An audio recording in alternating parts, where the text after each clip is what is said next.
in bringing to life your previous films, like Smuggled, this project as well, did you experience any resistance in that journey, or was it a little bit more stigmatized than actually difficult in real life? If that makes sense.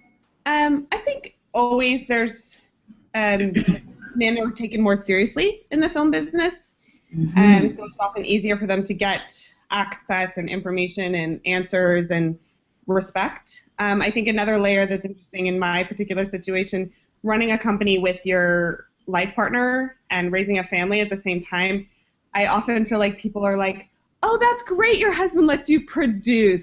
And they kind of put it in quotes like, oh my God, oh, you didn't say you're doing that. And it's like, no, I'm actually doing a lot of work. This isn't like a thing. It's not just like a title. Feel good, you know.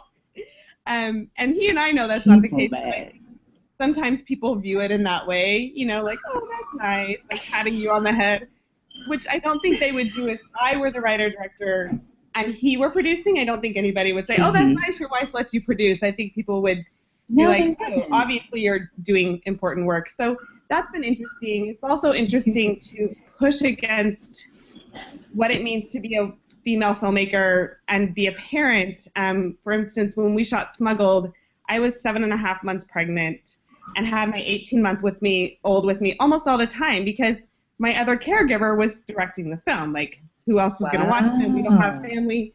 So it was, I walked into the Sony prop house pushing a stroller with my big belly and just was like, this is what I need. And the guys in the prop house, their jaws hit the floor. Like, they didn't even know what to think.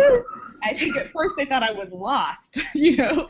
And it's just redefining that and saying, you know, these boxes that we get put in are not, we don't have to keep to those boxes. If I want to do it this way, I can do it this way. Like, yep, I am going to come in here with Sony with my toddler strapped into my stroller because I need to get stuff done, you know?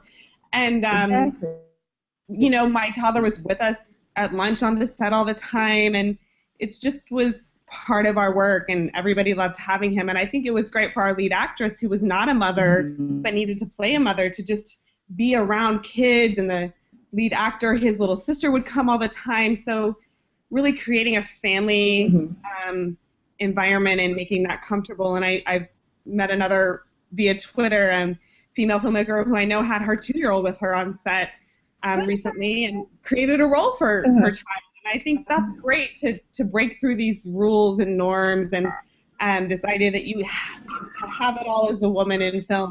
You have to either give up the family or give up the filmmaking. I don't necessarily think that's true. It's not always easy, you know, but I'm often managing all of our social media with my 5-year-old sitting at the table coloring or painting or playing with Play-Doh and a 3-year-old on my feet. This is how it has to be, you know, and I think that's fine. And I think it helps them understand the work that their parents are doing too. They feel connected. They're always like, when do we get to make a movie with you? So pretty soon, in 10 years, I'll just have 2 of the best PAs ever on all of my projects.